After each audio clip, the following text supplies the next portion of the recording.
Hello students, exercise 5B के question number 18 को आज हम लोग सॉल्व करेंगे। प्रॉब्लम पे जंप करने से पहले थोड़ा सा बेसिक्स देख लेते हैं। फ्रैक्शन किसको बोलते हैं? कुछ भी इस तरीके से अपॉन में लिखा हो, 6/7, 8/9, 10/12, कुछ भी इस तरीके से अपॉन में लिखा हो वो फ्रैक्शन होता है। अपॉन के ऊपर वाले पार्ट को न्यूमरेटर बोलते हैं, अपॉन के नीचे जो पार्ट है उसको डेनोमीटर बोलते हैं। अब फ्रैक्शन के कुछ टाइप्स होते हैं। प्रॉपर फ्रैक्शन किसको बोलते हैं? जब न्यूमरेटर डिनोमीटर से छोटा हो, जब न्यूमरेटर डिनोमीटर से छोटा हो, ऐसे लिख देता हूँ मैं यहाँ पे। जब न्यूमरेटर डिनोमीटर से छोटा हो तो प्रॉपर फ्रैक्शन, जब न्यूमरेटर डिनोमीटर से बड़ा हो, जब न्यूमरेटर डिनोमीटर से बड़ा हो तो इम्प्रॉपर फ्रैक्शन। और मिक्स्ड फ्रैक्शन किसको बोलते हैं? जब एक होल नंबर और प्रॉपर फ्रैक्शन आपस में मिलते हैं तो मिक्स्ड फ्रैक्शन होता है। जब एक होल नंबर और प्रॉपर फ्रैक्शन आपस में मिलते हैं तो मिक्स्ड फ्रैक्शन होता है। होल नंबर किसको बोलते हैं? जो जीरो से स्टार्ट हो। कहाँ से स्टार्ट हो? जीरो से स्टार्ट हो। 1 2 3 4 5 6 7 8 इस तरीके से, जिसका कोई एंड ही ना हो, लेकिन स्टार्ट कहाँ से होना चाहिए? जीरो से। ये बात ध्यान रखनी है, उसको होल नंबर्स बोलते हैं। प्राइम नंबर्स किसको बोलते हैं? जो खुद से डिवाइड हो और 1 से, इसके अलावा किसी और से डिवाइड ना हो, प्राइम नंबर्स होते हैं। जो खुद से डिवाइड हो और 1 से डिवाइड हो, इसके अलावा किसी और से डिवाइड ना हो, प्राइम नंबर्स होते हैं। जैसे 3 को 3 से डिवाइड करूंगा तो रिमाइंडर क्या मिलेगा? 0। 3 को 1 से डिवाइड करूंगा तो रिमाइंडर क्या मिलेगा? 0। लेकिन अगर 3 को मैं 2 से डिवाइड करना चाहूँ, डिवाइड तो हो जाएगा लेकिन रिमाइंडर 0 नहीं मिलेगा। मेन इंपॉर्टेंट कंसर्न क्या है कि रिमाइंडर 0 आना चाहिए। तो अगर खुद से और 1 से डिवाइड करेंगे तो इस केस में हमेशा रिमाइंडर आपको 0 ही मिलेगा, वो प्राइम नंबर्स होते हैं। ये मैंने लिख रखे हैं। अब हम अपनी प्रॉब्लम पे आते हैं। प्रॉब्लम क्या है? जब भी आप इस तरीके के क्वेश्चंस को करेंगे कम से कम 2 या 3 बार क्वेश्चन को रीड करेंगे। While coming back home from his school, Kishan covered 4 and 3/4 kilometer by rickshaw and 1.5 on foot.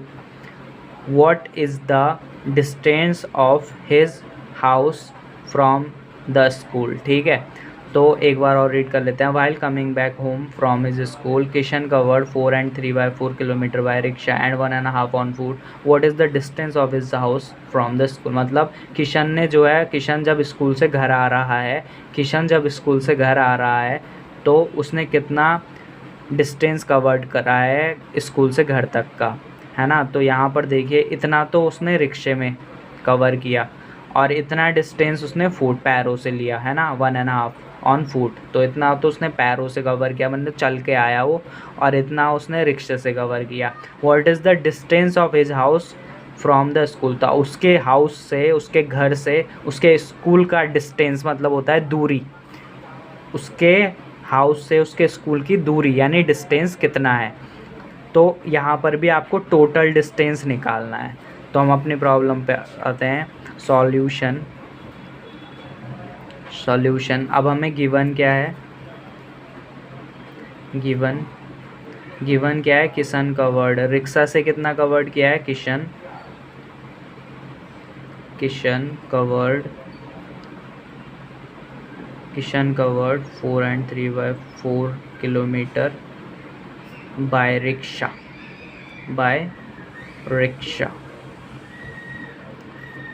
और किशन कवर्ड 1.5 ऑन फुट। ठीक है, अब टोटल डिस्टेंस निकालना है हमें। टोटल डिस्टेंस टोटल पूरी दूरी कितनी तय की है उसने। तो टोटल डिस्टेंस इक्वल, दोनों जो हैं इन दोनों को ऐड कर देंगे, 4 and 3/4 प्लस 1.5।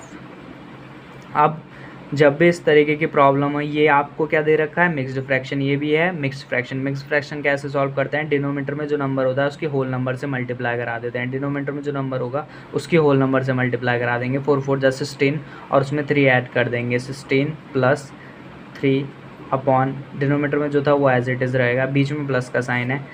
यहाँ पर भी ऐसे ही 2 की मल्टीप्लाई 1 से करा देंगे, 2 1 जा 2 और उस 2 को फिर 2 में 1 ऐड कर देंगे। अपॉन में जो था डिनोमीटर में वो एज इट इज़ रहेगा।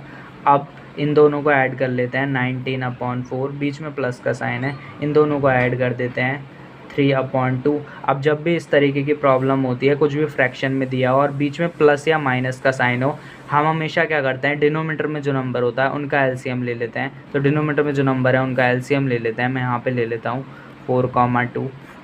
जब भी आप एलसीएम लेंगे प्राइम नंबर्स का यूज़ करेंगे, ये बात ध्यान रखनी है। जब भी एलसीएम लेंगे प्राइम नंबर्स का यूज़ करेंगे।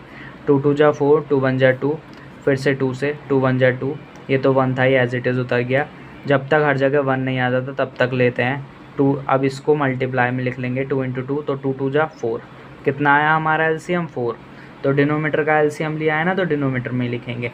अब हम ये देखते हैं इसके आगे कि 4 के टेबल में 4 कितने टाइम्स आता है। 4 के टेबल में 4 कितने टाइम्स आता है? 1 टाइम्स। उस 1 की मल्टीप्लाई 19 से करा देंगे। मल्टीप्लाई में ऑर्डर मायने नहीं रखता, आप 19 मल्टीप्लाई 1 लिखें या 1 मल्टीप्लाई 19 लिखें, बात एक ही है। बीच में प्लस का साइन है। अब 2 के टेबल में 4 कितने टाइम्स आता है?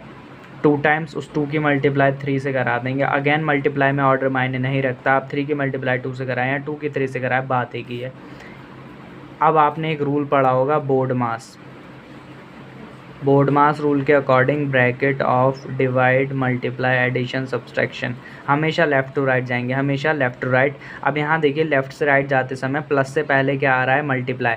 तो यहाँ पर प्लस से पहले मल्टीप्लाई सॉल्व होगी।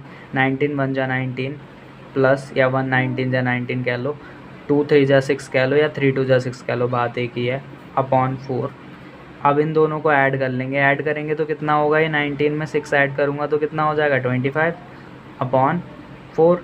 अब हम यहाँ पर ये देखते हैं क्या ये दोनों किसी एक ही टेबल से कैंसिल हो सकते हैं? अगर हो सकते हैं तो करेंगे, नहीं तो डायरेक्ट मैं 4 से 25 को डिवाइड कर दूंगा। वैसे ये आंसर बिल्कुल ठीक है, ये कैंसिल नहीं होगा, ये आंसर बिल्कुल ठीक है improper fraction.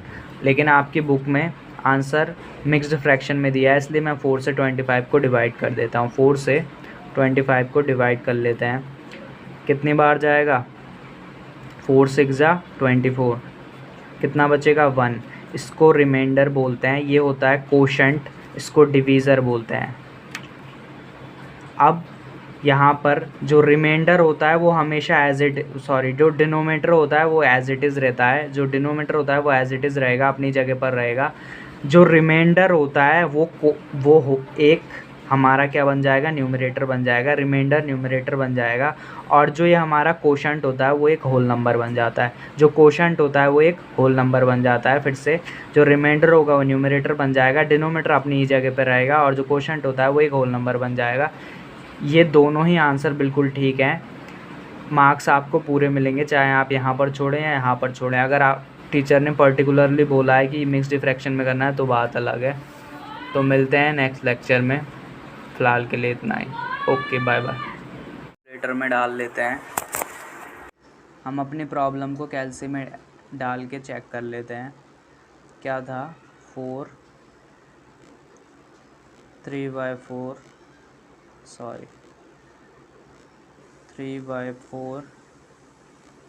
Plus 1.5 equal to, decimal में ये आया। मिक्स्ड फ्रैक्शन में देखिए सेम है, और इम्प्रॉपर में बिल्कुल ठीक। तो मिलते हैं नेक्स्ट लेक्चर में। Okay bye bye.